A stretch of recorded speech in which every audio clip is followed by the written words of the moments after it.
I'm Nate Coulter, the director of the Central Arkansas Library System, and I'm grateful that all of you have come out on a Monday night. I hope while you're here, you'll notice there's a big hole gashed in the old library over there. All that's going to be coming back with glass. It's going to be so exciting. Maybe a year from now we'll be in that. And looking forward to that, and it's going to be wonderful. But we have this wonderful theater that's not going to be closed. We have to navigate around the parking and some of the other obstructions to get here, but this will be intact for the entire period that it takes to build that. So I'm glad that you're here, and I know you're looking forward to tonight's program. We have a little bit of a test tonight. I said several times after the pandemic that what we ought to try to do is, even though we're doing these things virtually, why don't we set up in the theater and we'll do it like we're here, and Maggie Haberman was virtual. Maybe she could be on camera and I'd be sitting there in the chair. We never did do that. It was one of my bad ideas that the staff didn't cotton to. Now we're going to experiment in the other way. We have the author here, but Dr. J. Barth has COVID, so he's not going to be here, except through the wonders of Zoom. So we're going to see, after all, if my experiment really works. I'll be over here, and I'll get up when Jay and the author are through, and we'll have questions. There'll be microphones at either aisle, so you can line up there. Mark Chris wanted me to tell you that the parking gates will be open at the end. If you were lucky enough to park in the surface lot, their gates will be open, and the gates in the parking deck will be open. If you're in the city of Little Rock's parking deck over here, we can't help you. So their gate probably won't be open. And one last housekeeping note before I introduce Jay. There are books for sale. That's why we were able to get people to come to the provinces here in Little Rock, just so we can promise them to sell some of their books. So if you would, you can get a book afterwards. Wordsworth is our partner on the book sales, and Brody will sign his book and personalize it for you if you like afterwards. So he'll stick around for that. So most people here in Little Rock know Jay Barth, but in case there are people streaming this, watching it on our YouTube page, or if you've been in a cave and you don't know Dr. Barth, I'm going to give him a formal introduction. Dr. Barth serves as the director of the William J. Clinton Presidential Library and Museum, and that's the more famous Clinton Library. We have one, it's our children's library, named after the other famous Clinton, but the Clinton Presidential Library and Museum is headed by Dr. Barth. He oversees the operations of the National Archives and Records Administration facility there, otherwise known as NARA. Most of us hadn't heard of that word until there was a subpoena at Mar-a-Lago, and NARA had a role in that. Jay's a native of Central Arkansas. He grew up in Bryant and graduated from Hendrix College, where he later became the M.E. and Emigre's Peace Emeritus Professor of Politics. Dr. Barth holds a Ph.D. in political science from the University of North Carolina at Chapel Hill. His academic career at Hendrix spanned from 1994 to 2019. He focused on Southern politics, LGBTQ issues, political communication, and Arkansas's achievement gap, educational achievement gap. Dr. Barth co-authored Arkansas Politics and Government, Do the People Rule? And he's been honored with awards including Arkansas Professor of the Year and the Diane Blair Award. And he served as the Chief Education Officer for the city of Little Rock from 2020 to 2022. And I would just insert that during that time when we were working hard to serve meals when the schools were shut down through libraries and a host of other community places, Jay, who knew a lot about education, learned a lot about the U.S. Department of Agricultural's nutrition program. So he was instrumental in helping us put all that together, which was an adjacency to his education responsibilities. He's always been an advocate for comprehensive educational initiatives. From 2012 to 2019, he chaired the Arkansas State Board of Education. Governor Beebe had appointed him to that some years earlier. And he's held leadership roles in numerous nonprofit organizations across the city and the state. He resides in downtown Little Rock with his husband, Chuck, who's a lawyer at the Mitchell firm, and their rescue dog, Nash. So without any further formal introduction, can anybody see Jay Barth? Are you on there, Jay? All right. Welcome, Jay. Thanks for holding up. Thanks for being here. Thank you, Nate. Yeah, thank you, Nate. And I'm very, very, very happy that I'm able to participate. I am a little stir crazy here over on Center Street, but I'm glad y'all are out and about.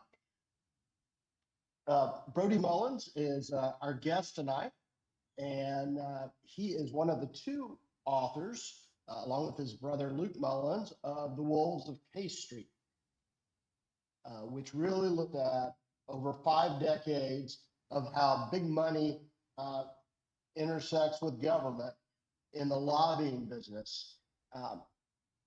For 2 decades, at the end of at the Wall Street Journal, Brody has covered the intersection of business, lobbying, and campaign finance.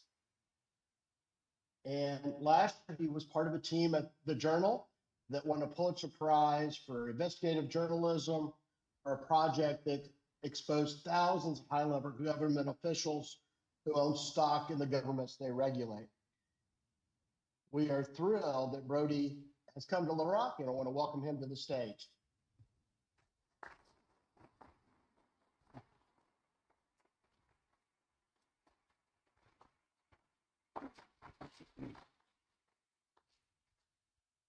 Hey, Brody, how are you doing? Hey, thanks for having me. Awesome. Well, we're sorry Luke is not here, but we're certainly thrilled that you are here in Little Rock. And I want to talk a little bit about this book. Heard, of course, about here, but talk a little bit about the origin story for this book, the inspiration for this book come to be. And you wrote this with your brother. And if you could talk a little bit about how y'all play different roles in the writing of this book. Yeah, so first of all, thanks again for having me. This is the biggest crowd I've ever spoken in front of, so thanks for making it down. I've been an investigative reporter at the Wall Street Journal for 20 years. Most reporters in Washington cover the White House, the presidency, or things that happen on the House and Senate floor. I'm different. I sort of write about what businesses want in Washington, what businesses and lobbyists do to try to pass legislation that helps companies, helps industry, and sometimes doesn't help the rest of us. And that's been sort of a fun area to write about for my career. But I never really had an interest in writing a book. I have a wife and I have 3 kids and a job, and I just really had no time to even think about writing a book. And that began to change in 2015 when I heard that a very prominent drug company lobbyist named Evan Morris was found dead on a golf course outside of Washington. And I started looking into this guy and what had happened to him. And I went to my editors and I said, hey, there might be a story here for the Journal about this drug company lobbyist who wound up dead and sort of what happened to him. Turns out that he had committed suicide. And my editor said, just because, even though suicide is obviously tremendously traumatic, even though he died doesn't necessarily mean it's a story for us unless there's something else there, there's some other story behind it, something that's important sort of to a national audience. So I started researching this guy and looking into his life, and it turns out that he was an incredibly successful and well-paid lobbyist in DC. He made millions of dollars and spent millions of dollars. And one of the toys I found out that he owned was a $300,000 wood mahogany speedboat. And in an effort to learn more about him, I found out that only one company in the country makes speedboats like that. It's called the Hackercraft Company. They're based in upstate New York on the Finger Lakes. And I gave them a call, and it's a pretty small company, and the president of the company answered the phone. And, I'm sort of like a big-time reporter at the Wall Street Journal, trying not to intimidate this guy. And so I was kind of asking kind of like soft questions and mentioned I was looking into Evan Morris. And he said, I'm not going to talk about Evan Morris. The FBI called me, and I gave him everything I know, and I'm not talking to you. And I thought, you've told me enough. So at that point, I knew the FBI was looking into him. I didn't know what it was about. It turns out that over 10 years, he'd been engaged in a kickback scheme with one of his consultants, passing millions of dollars back and forth, essentially stealing from his company. To broaden the camera a little bit, what I realized is that the crime that this lobbyist was able to get involved with really also shows how lobbying has changed.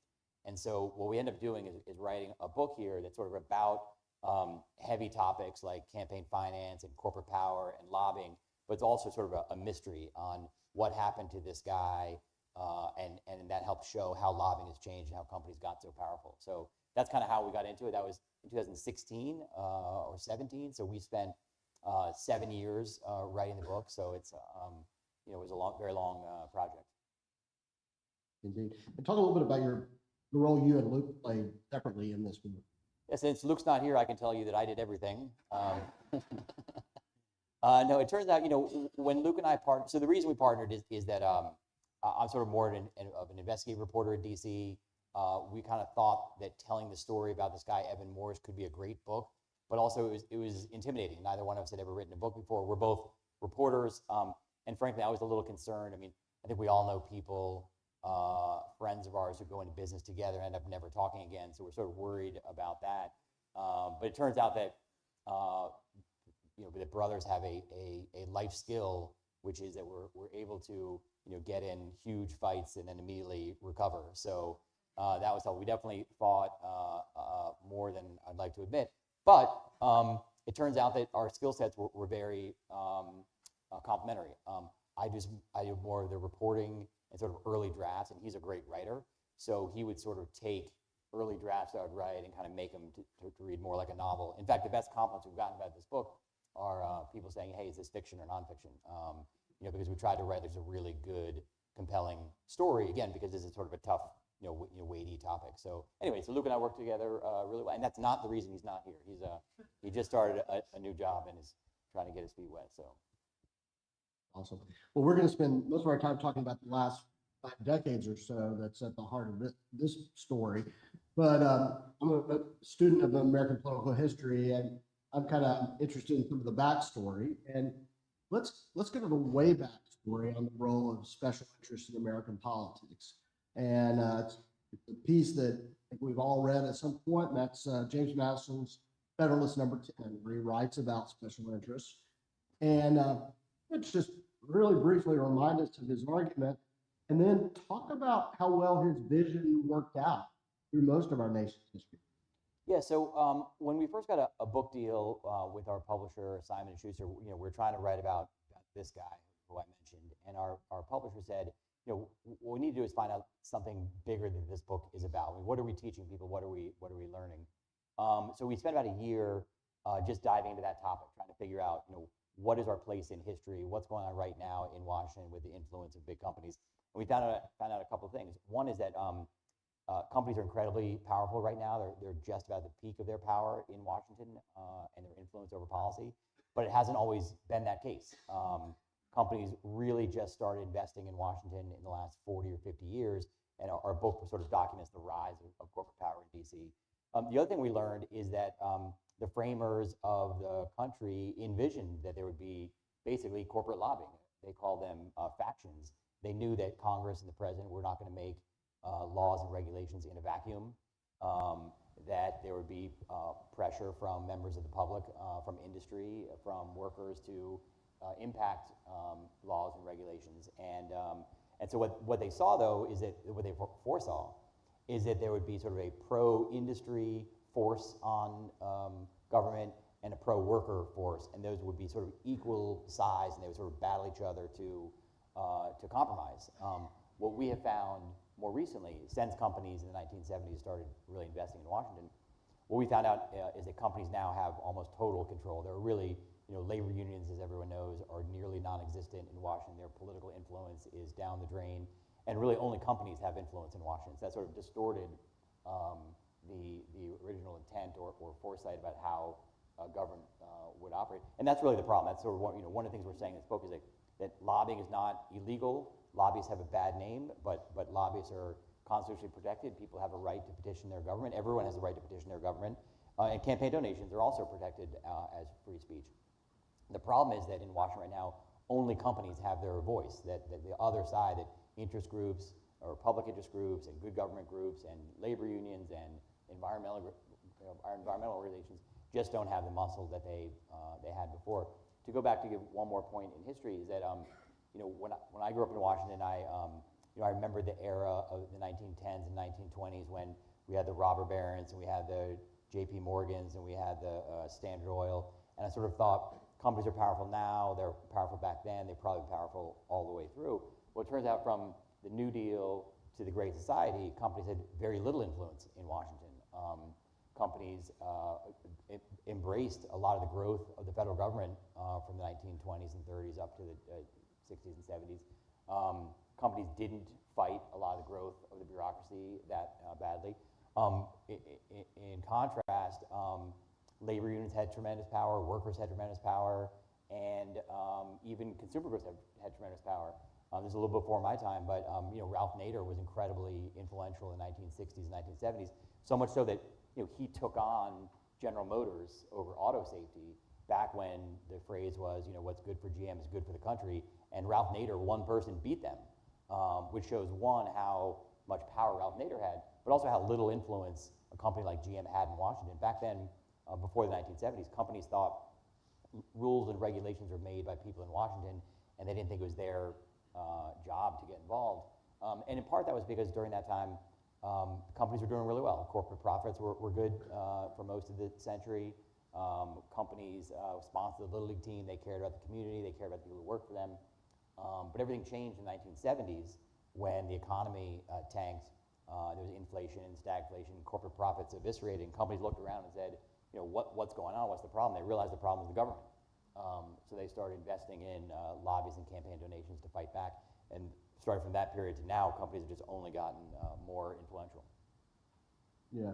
One of the amazing factoids in this book, that as late as the 1960s, there were only about 60 registered lobbyists in Washington, which is, that's a small lobbying firm at this point, right? That's just an extraordinary change.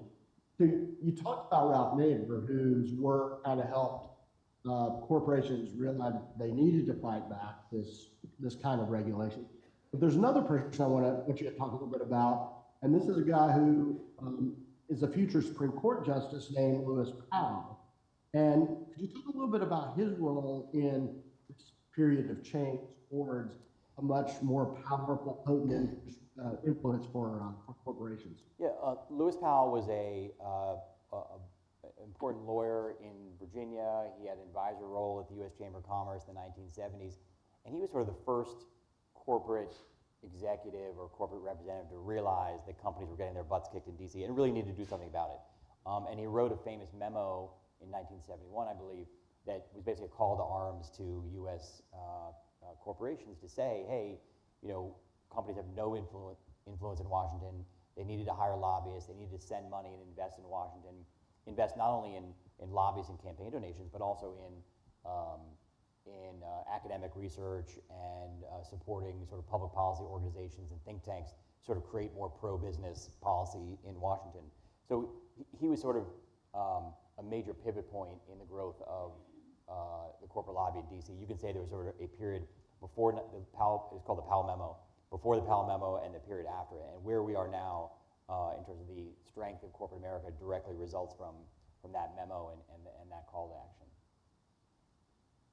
Yeah, so the book is really arranged with three big eras. It's a chronological story, although some of the players kind of move in and out of those eras. And let's talk about this first era, which covers the last 3 decades or so of the 20th century.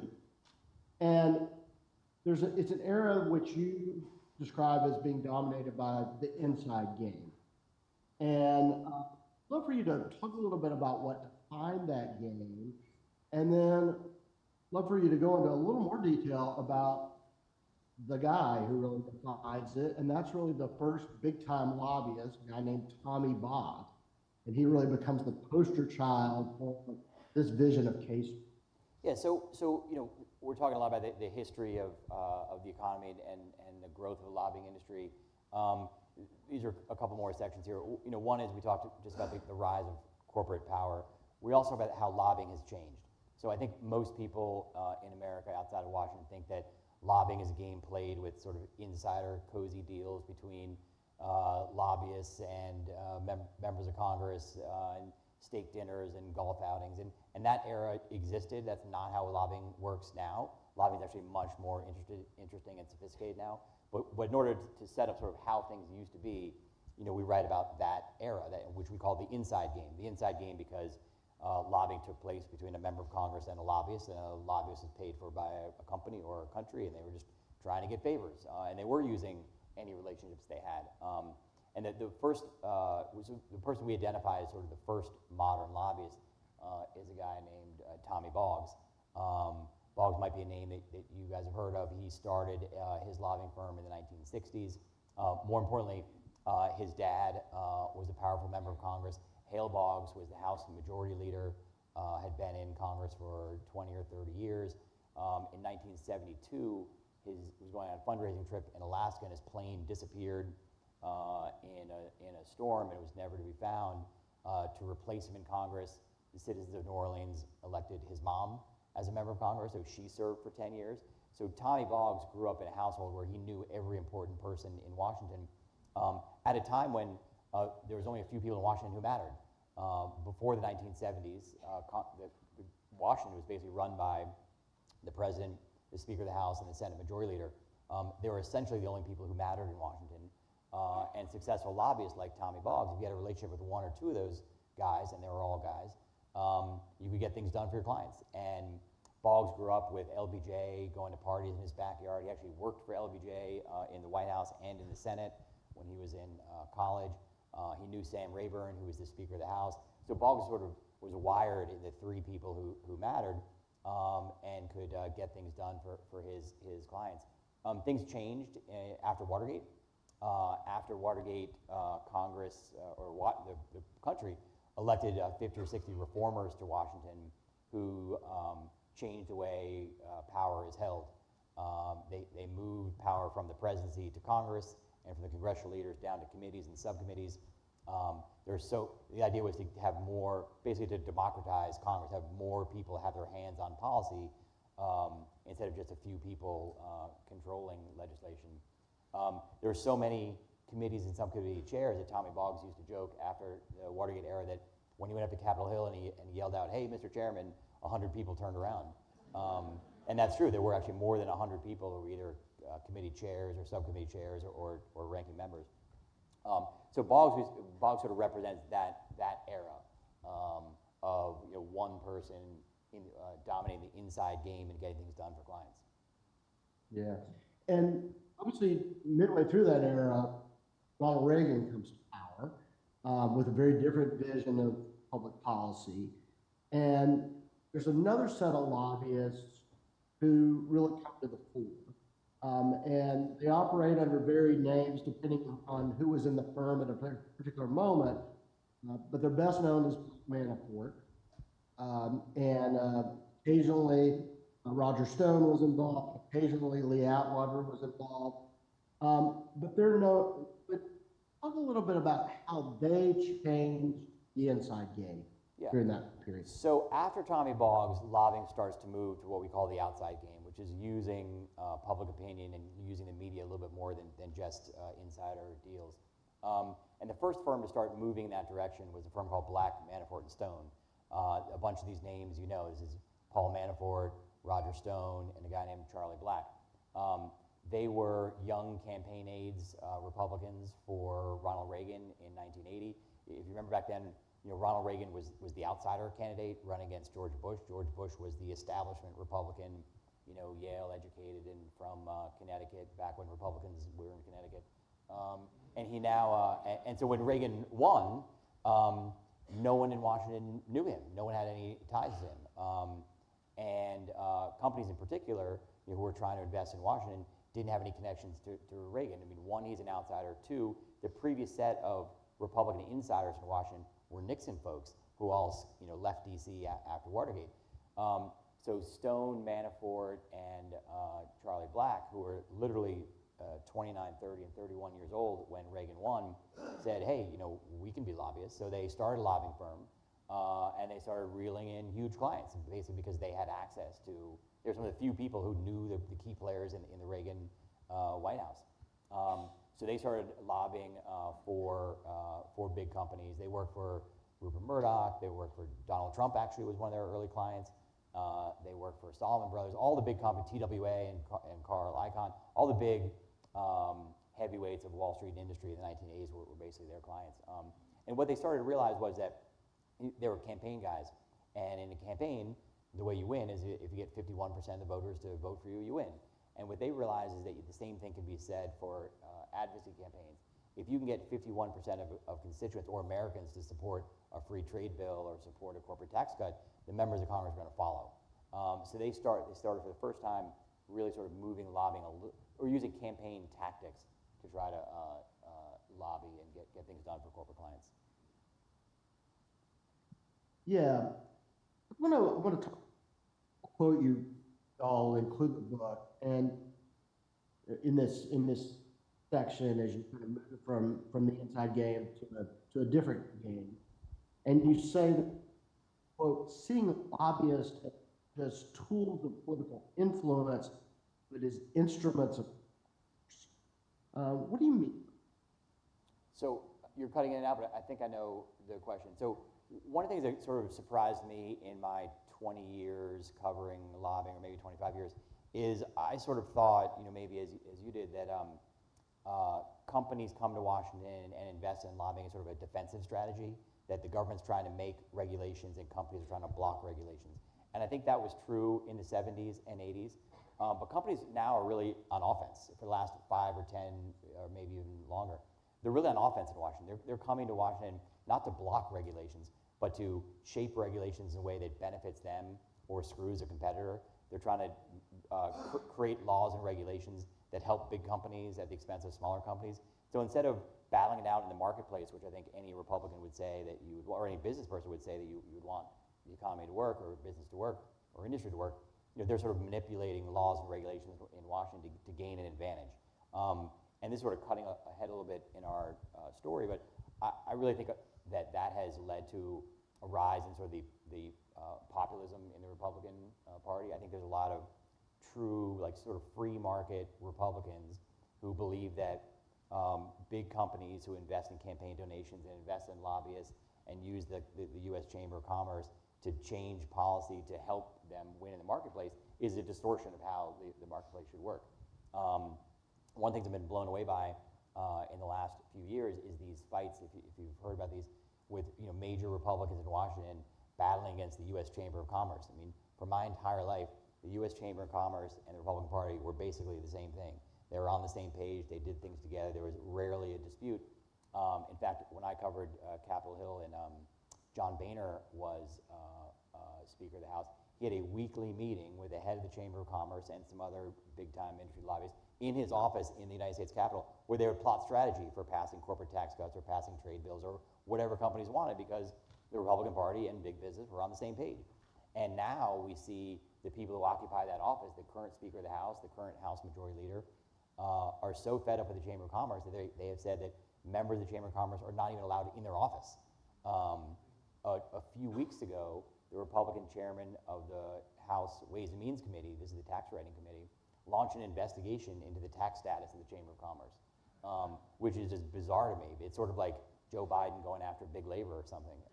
It's just not how Washington works. And I think, I don't know this for sure, but I think it's this view that corporate America is part of the establishment and that they're using Washington to gain an advantage, and some of these Republicans just don't like that. Yeah, so we know that there's not a definitive date from the inside game, I'll call the outside game, but around this pretty good period where there's a pretty big change. What year did you say? Around the century is where we see a big shift, a really dramatic change. Certainly seeds in the 80s and the 90s, but then we see change. And a little bit about Desta, who is somebody who really defines an era, outside era in a lot of ways. And if you could talk some of his early people of the American and how way of doing politics shape corporate work? So luckily, I've read the book, so even a couple of words. So just hearing a couple words lets me know what the question is. So I think we're talking about Tony Podesta. So Tony Podesta is the next lobbyist we write about. He's a fascinating guy because for a couple reasons. One is for many years he was the most powerful non-elected Democrat in Washington. His brother John Podesta was chief of staff to Obama and worked for Clinton and has worked for Joe Biden also. And Tony Podesta sort of cashed in on that by becoming a big corporate lobbyist. But what's interesting is that he started off as a true Democrat and a liberal activist. He worked for Planned Parenthood. He worked for NARAL. He worked for he helped stage the first Earth Day in D.C. You know, he was a big liberal Democrat. His first major job in D.C. was he worked for a group called the People for the American Way. This was in the 1980s when Black, Manafort, and Stone and Reagan and the Christian Coalition were sort of pushing conservative policies in Washington, fiscally and religious policies. Tony Podesta was working to push back on that. The People for the American Way was a group that was trying to basically battle the Christian right, block the censorship of books and movies, and they hired Tony Podesta to run that campaign. Podesta's group didn't have much money, so what he realized is that he had the support of the American people. So he sort of went out and tried to use the media and try to use people to get lawmakers to oppose things that the Christian Coalition and Christian Right were doing. That got him a job famously in the 1987, I think, Robert Bork nomination that we all remember, in that huge fight, which was the first time that a Supreme Court fight has become like a political campaign. I think this is a little before my time, but before then, when a president of either party nominated Supreme Court justice, the Senate Judiciary Committee and the Senate essentially just went along. This time it became this huge fight, and Podesta led the fight, doing opposition research on Bork, looking up old cases, sort of distorting his record to try to get the American people against Bork that famously won. And after that, he decided to become a corporate lobbyist, and we asked him. He's one of the few people. Well, let me tell this story first. There's 5 characters in our book. 2 are dead. 3 weren't going to talk to us when we started. But once we were done reporting, I realized that everyone in D.C. has a big ego. Tony Podesta is around 80 years old. His lobbying firm collapsed. He sort of, after the Mueller investigation, he was sort of ostracized by the Democratic Party. He lives in a $10 million house and not married, no kids. So I just figured I'm just going to call this guy. So I sent him an email one day and I said, "Hey Tony, my name is Brody Mullins. I'm working on this book. I know you're not going to like the book, but no one is ever going to write a book about your life again. So if you want to talk, give me a call." And 5 minutes later, my phone rang and he said, "Let's talk." And it turns out he's a fascinating guy. And one of the things we asked him is, "Hey, you're this big liberal Democrat." He worked for every major Democratic campaign in his lifetime. Why do you become a corporate lobbyist? And he said, "Why do you work for companies rather than these liberal interest groups?" And he just said, "The companies paid me more," which is true. So he went on to become one of the more influential Democratic lobbyists of our time. And along the way, he sort of used the tactics he'd learned. He used the tactics he learned working for Democratic interest groups in terms of getting the media and getting people to then use those tactics to help companies get what they wanted. Yeah.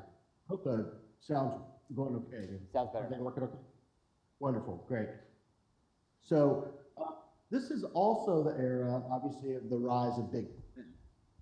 And not all big tech firms played the Washington game as well as others. And you write a lot about Google, which does it pretty well. You contrast it, DC work that things like Microsoft didn't do it always very well. Could you talk a little about how big tech operated in this new environment? Yeah, so again, we're sort of writing about how lobbying has moved from the inside game to the outside game, and there's a lot of sort of key moments along the way that we write about. One is actually the Clinton healthcare bill in 1993, which we can talk about. The other key moment that we talk about is the rise of Google and big tech. So it's hard to remember this, but just 10 or 15 years ago, Google and the tech industry were sort of pipsqueaks in Washington. They were an upstart industry. They didn't have much influence. They didn't have nearly the money that they have right now. And the big power players in DC, particularly in the Democratic Party, were Hollywood. Remember when Hollywood used to be incredibly powerful? They're not powerful at all anymore. But anyway, back in 2012, some of the big industries, Hollywood, Rupert Murdoch and News Corp, the pharmaceutical industry, actually the Chamber of Commerce also saw the threat of the tech industry could have on their traditional industries, and they came up with a bill called the Stop Online Piracy Act, which basically said that big tech companies needed to do a better job of policing the information that their users put on their networks. As in, right now, anyone can put anything they want up on YouTube or on Facebook, and the platforms don't have any control or any editorial decisions over that. This bill would require them to do so. The tech industry said that's going to kill the internet. If we have to devote resources to policing this content, we'll go out of business, or at least it'll slow the growth of the tech industry. And so they were trying to fight against it. The major U.S. companies and industries that were supporting the bill over the course of a year spent about $100 million total lobbying for the bill. The bill had so much support that at one point, 99 out of 100 U.S. senators had endorsed the bill. In the House, the numbers were similar. So this bill was going to pass. Google and Facebook and Amazon didn't have the power on the inside game. They didn't have the lobbyists to block it. But what they realized is they had their users. So I think it was on January 18th, 2012, Google and about a couple thousand websites shut down for a day or for a few hours and put up a banner and said, the banner said, Congress is going to pass a bill. It's going to it's going to kill the internet. Call your member of Congress and tell them not to support this bill. And all of a sudden, millions of people started emailing and calling Congress. That bill, which the day before had sort of 99 out of 100 U.S. senators, was dead the next day. And what Google and these companies realized is that at the time, they may not have the money in Washington. They may not have the traditional lobbying power, but they have their users. And the users defeated some of the most heavily entrenched corporate lobbies in D.C. So that was sort of the day that big tech became, in our opinion, big tech. And then since then, obviously, now they are the big dogs in D.C. as well. So that was sort of a key moment in sort of how the companies have used the outside game to gain advantage in Washington. Yeah, that's a great story. And, can I add one point though? It makes me realize. So after the book came out a month ago, so we didn't include this, but it's interesting that TikTok, if you read the news, tried a similar tactic maybe a month ago or 2 months ago. And what was interesting there is that they reached out, I think, to 8 million of their users.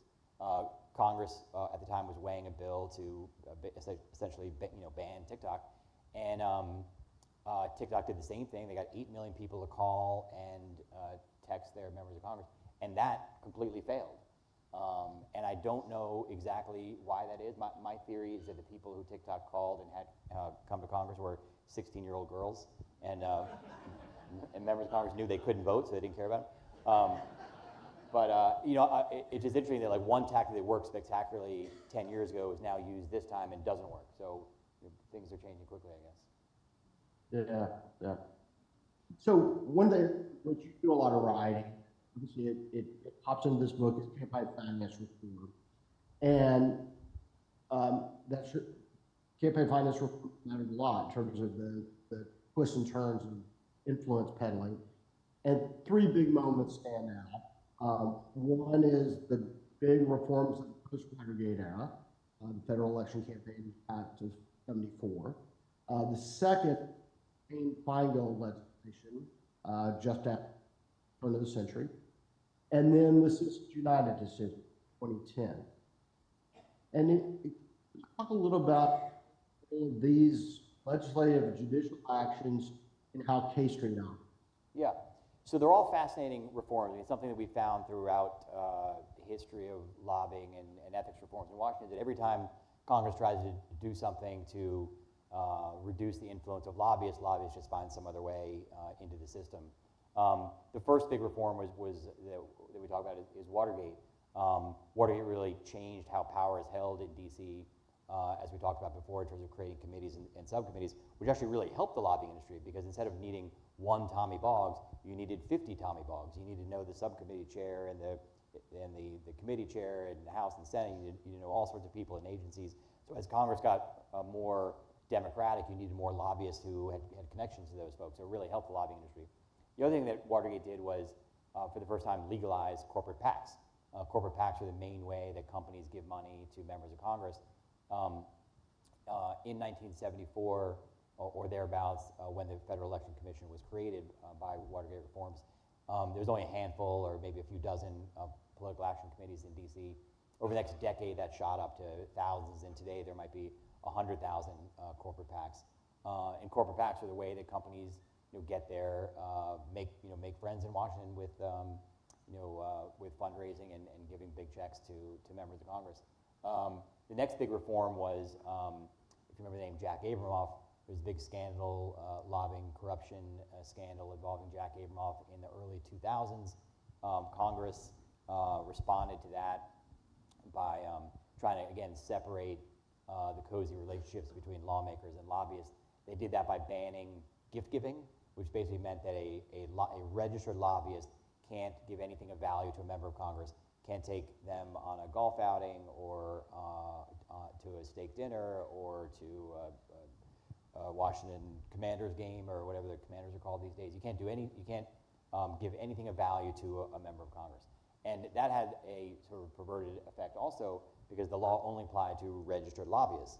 So people who are registered lobbyists said, oh, I'm not a registered lobbyist anymore, I'm a consultant.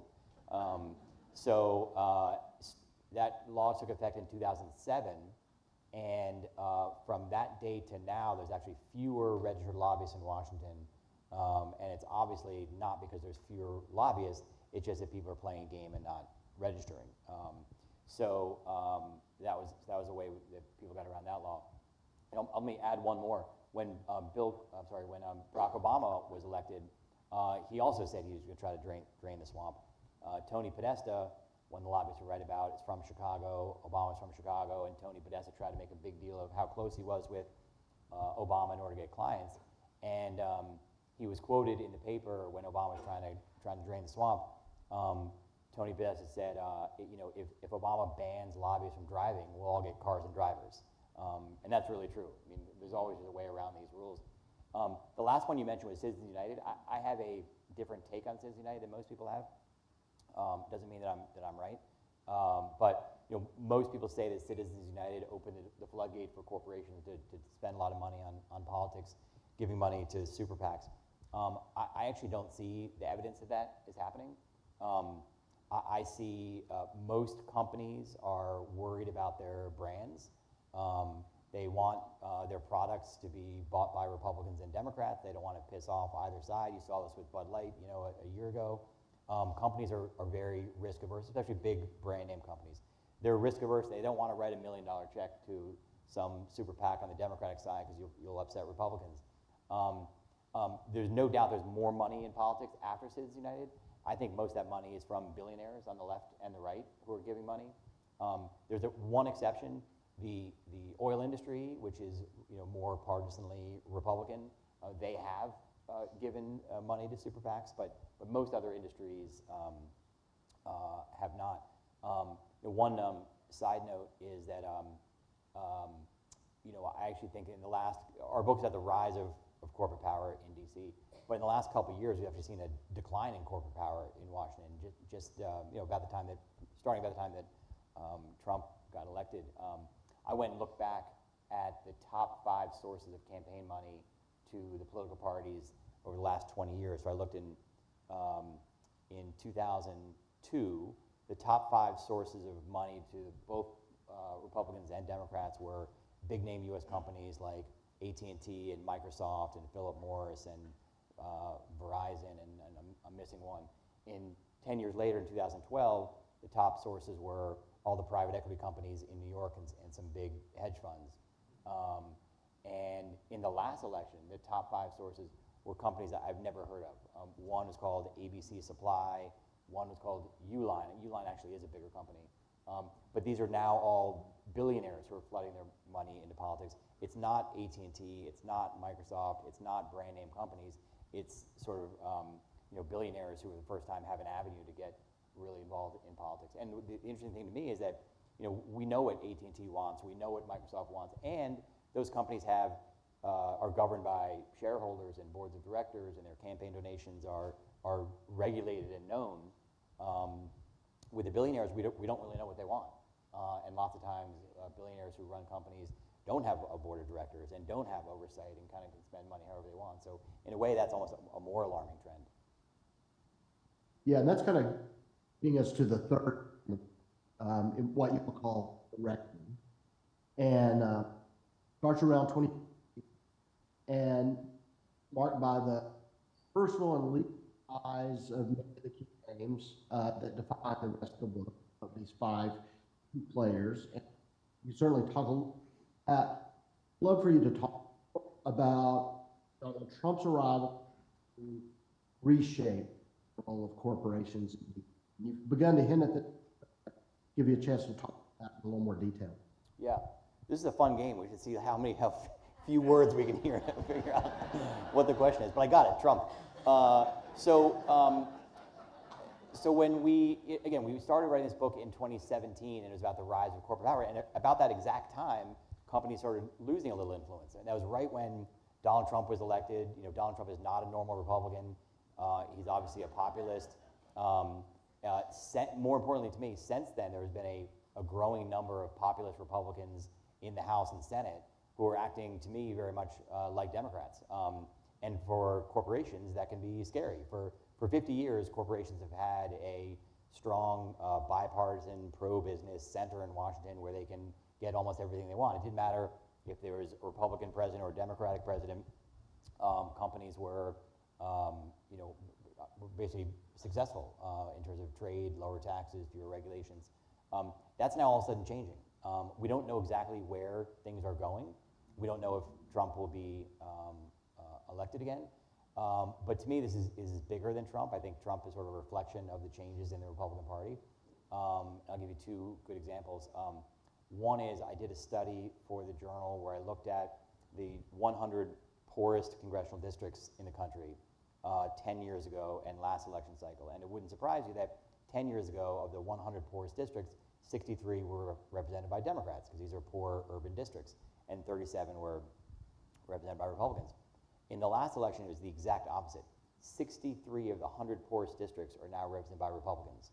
And I think those Republicans, that is the new Republican Party, and those folks are not pro-corporate at all. I don't think they have companies in their districts. I mean, big U.S. companies have moved to the coasts because they're looking for higher educated employees and customers.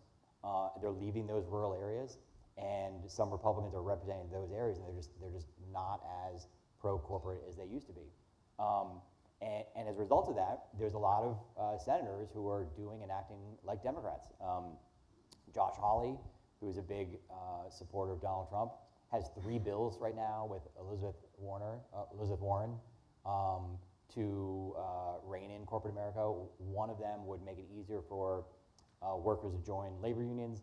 Another would cap credit card fees, and a third would block bonuses for failed banks. Those are all totally fine policies, but policies that used to be something that Democrats would do.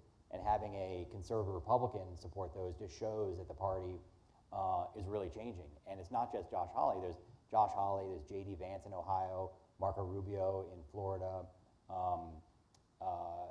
Marsha Blackburn, I think, in Tennessee is like that as well. More and more Republicans are sort of going after corporate America. And again, for my entire lifetime, it hasn't been that way, so it really kind of blows me away.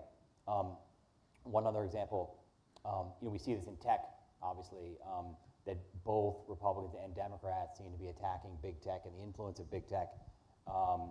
There was a bill in Congress, not last year, but the year before, that passed that would essentially require companies that were merging to pay a higher fee to the Federal Trade Commission and the Justice Department to review corporate mergers. So basically, companies are being taxed to give money to federal bureaucrats whose job it is to oversee corporate mergers. and 40 House Republicans supported that bill. 40 House Republicans voted for it. Again, a totally fine piece of legislation, but that's something that Democrats need to do, and having 40 House Republicans say they want to have a bigger federal government to oversee corporate America is just stunning to me. And it seems like more and more we're moving in that direction. You know, and also I was going to say, you know, this is not a normal world, but in a normal world, corporate America would say, okay, well, let's just elect the Republican president and everything will go back to normal. But you know, if Trump is reelected, I mean, he's leading the charge on populism and anti-corporate legislation. So you know, it's really a fascinating time, and I don't know how far this is going to go, but it seems like the world is sort of turning upside down right now. Indeed. Nate, I'm going to question, and then I'm going to you to get to the audience question. Brody, this book obviously is about the work of special interest in Washington, but I would love you to talk a little bit about what's happening in 50 states and whether patterns of this history across time, whether it is a trickle-down effect, when Washington trickles down to state capitals, or we see something really different at the state levels. So the question is about how, whether we're seeing the same trends in state capitals that we are in Washington. So our book is really focused just on Washington. We don't have any chapters or look at states. However, I do know that you know, corporations and their lives are having much better luck at the state level because there's less scrutiny, there's less influence, it's easier to get to people. So the corporate lobbyists who I talk to say, like, it's impossible to get things done in Washington. Congress is dysfunctional. But if you go to California, Texas, New York, Florida, you know, and you get laws and legislation passed in those states, you've got 50% of the country. So you know, corporate lobbyists definitely going to more populous states to try to enact their agenda at the state level with much more success and much less scrutiny and sort of openness by the people. Yeah. So, Nate, I want to thank your team for helping to make this happen, and especially the technology that it took.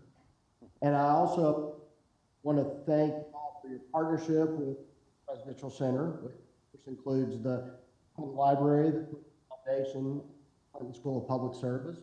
We're thrilled to always with you all, and I'm going to let you take it away for this last piece. Thanks, Jay. You've helped prove that my staff was right. They all love to hear it. And we are always glad to be in partnership with the group of 3 institutions that are down the street from us, the NARO group that Jay heads, the Clinton School of Public Service that Dean Vicky, as she's popularly called, heads, and the Clinton Foundation, which Stephanie Street is the head of. So we are lucky to have them partner with us on this, and look forward to doing that again. We have a wonderful venue here, and they also do. Theirs is a little bigger and maybe a little more expensive to operate, but we're happy to participate. So there are microphones here and there. If you want to come to the microphone, if you were in the middle of the theater, I'll bring you a microphone. I'm old enough to remember somebody like Johnny Carson or Dick Cavett doing that. But if you have a question, raise your hand or come to the microphone.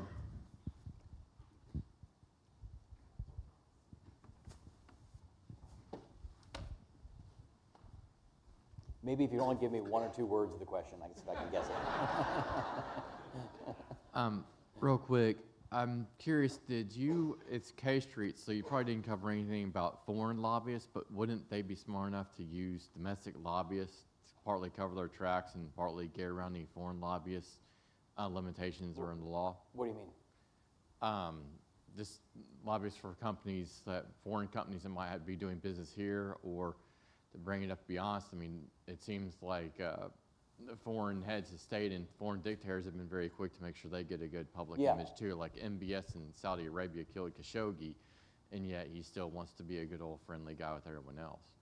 Yeah, it really is amazing. So our book is focused mostly on corporate lobbying.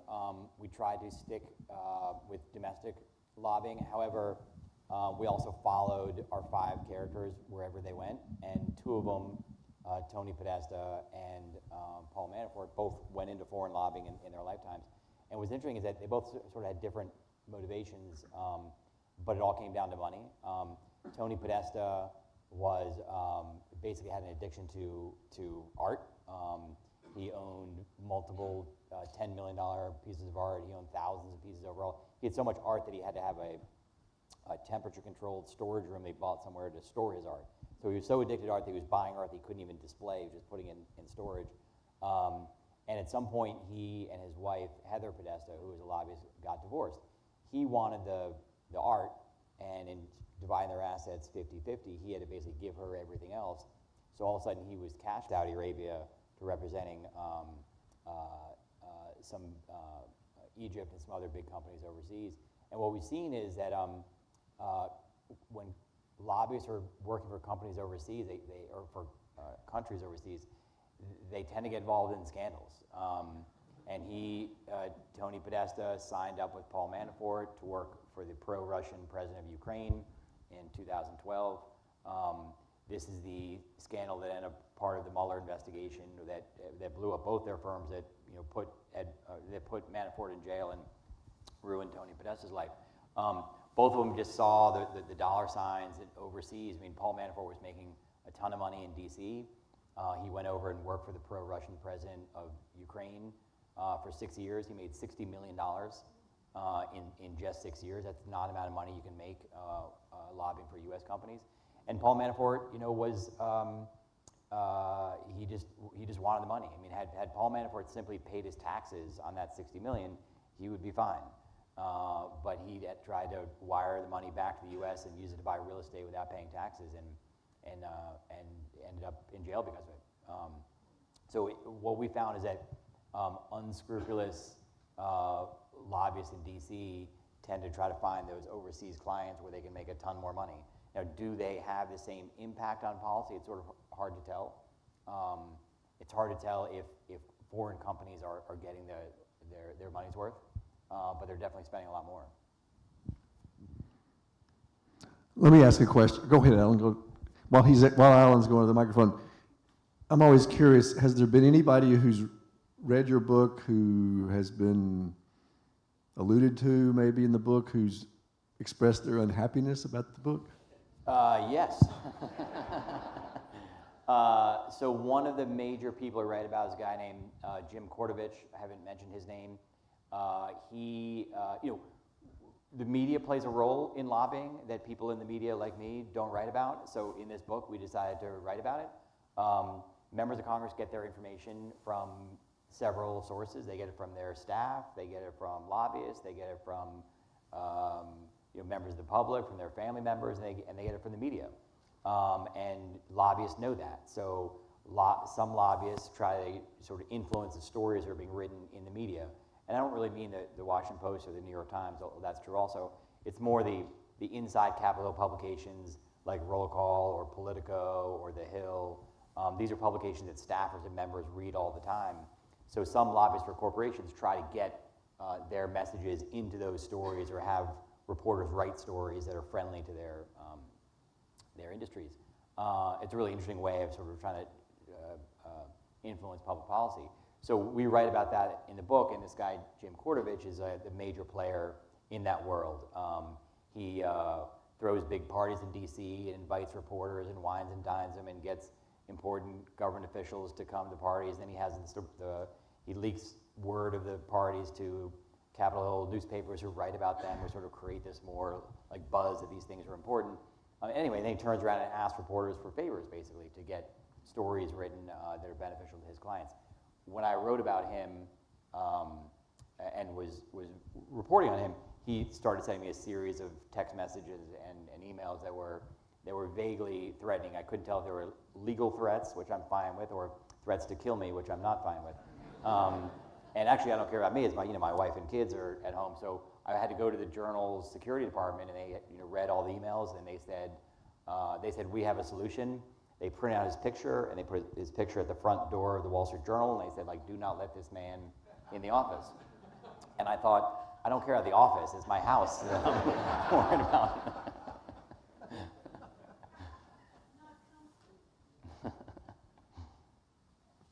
Lately, last few years, there's been cookie cutter bills that suddenly appear in legislatures all over the United States, particularly here in Arkansas, but in Texas and the Midwest.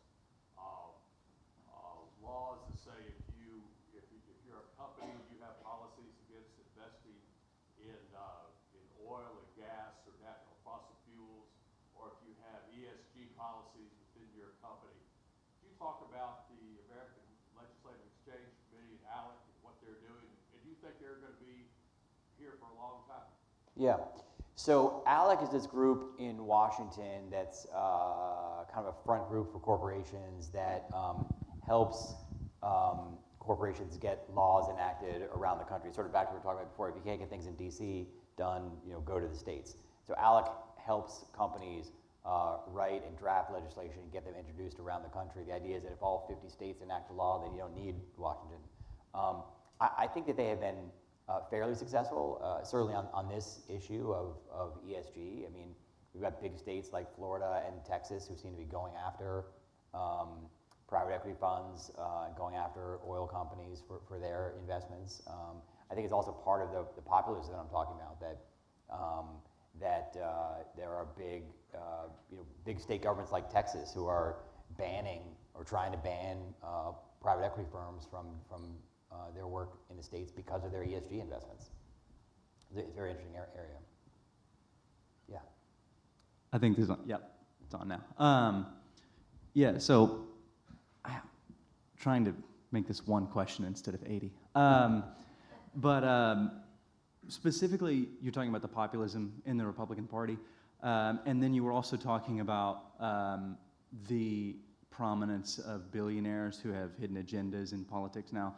The small question of that is, do you think that maybe not having an effect on corporate power, but maybe Citizens United has an effect on that sort of more insidious billionaire, power?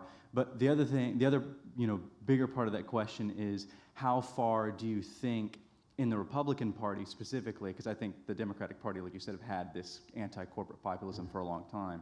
In the Republican Party specifically, do you think that this sudden anti-corporate turn is sustainable because of the support of this billionaire class, of the support of this populism that's developing, or will the Republican Party inevitably hit a wall where anti-corporate, you can only go so far with anti-corporate sentiment before you start being anti-wealth in general?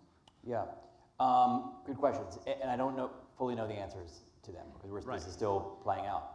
But on Citizens United, it's my opinion that when Citizens United said that companies could give unlimited sums of money to super PACs or to outside political groups, that even though most companies outside of the oil sector have not done that, billionaires have. The irony there is that billionaires could have done that already.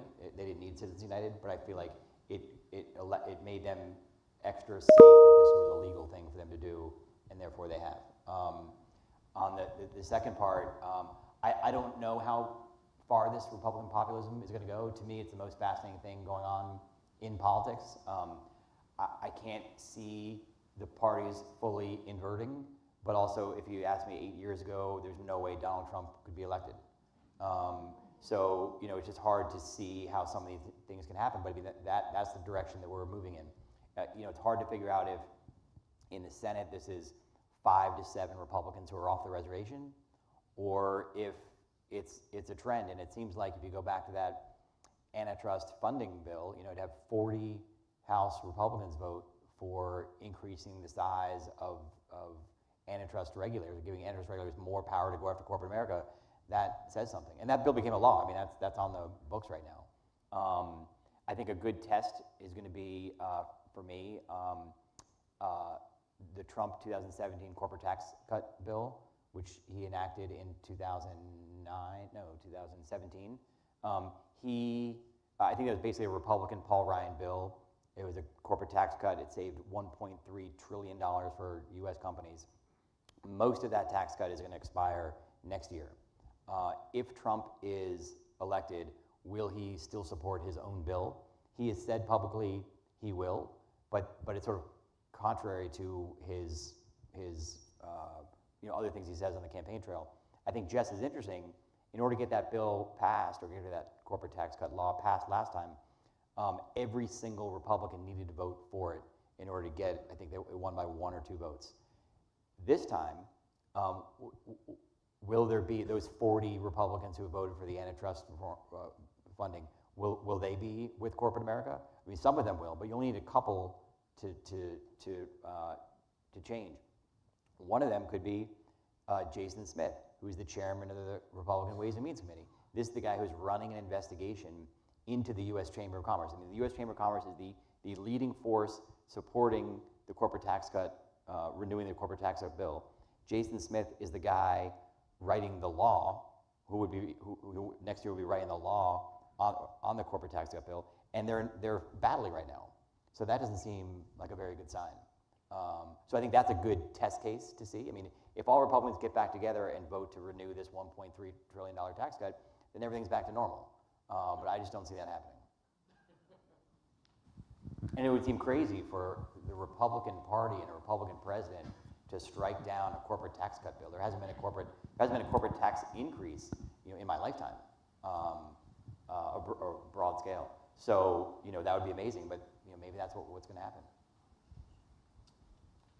I wonder if you include in your book, or if you've seen this new environment of lobbying and influence, the less economic side and more of the moral or ethical side, and the influence on even non-elected officials, judicial figures, and their wives, and how that's being played out in the. You mean with the Supreme Court, or particularly the Supreme Court? Yes. Yeah. Well, I think that's another example of how corporations are now less involved in funding of politics, and in this case, it's a billionaire who it's Harlan Crow, right, who's been out there funding a lot of these trips and expenses for the Supreme Court. Not companies. I think companies are afraid of being caught in a scandal, whereas Harlan Crow can do whatever he wants because he's a billionaire. And I think most companies are just worried about their brands. I mean, there's this famous quote from Michael Jordan, of all people, in 1984, I believe. There was a racially charged Senate election in North Carolina. It was incumbent Senator Jesse Helms against Harvey Gantt, who was African American. And Democrats in North Carolina wanted Michael Jordan to get involved in this race because obviously he's African American, he's from North Carolina, and they thought he could be a voice of reason, or a voice to get Democrats to vote in North Carolina. And so the party went to Michael Jordan and said, hey, can you get involved in this race and endorse Harvey Gantt, the African-American candidate? And he said no. And they said, well, why not? And he said, because Republicans buy shoes also. And I think that's the view of business people. You want to have, your bases both sides. You can't piss off one side or the other. People in this audience will remember we had a football coach at the University of Arkansas who had formerly been the coach at North Carolina State, who got involved in that, not on the Harvey Gantt side, but on the other side. He went on to win a national championship at Notre Dame, and he gave a speech at the Republican convention a year or 2 or 3 ago. Lou Holtz. So, interesting. I'm going to let you go so you can set up to sign books. Great. If you'll sneak through here, you'll get set up, and I'm going to stretch this out for a minute or two. Okay, great. While let's give him a big hand.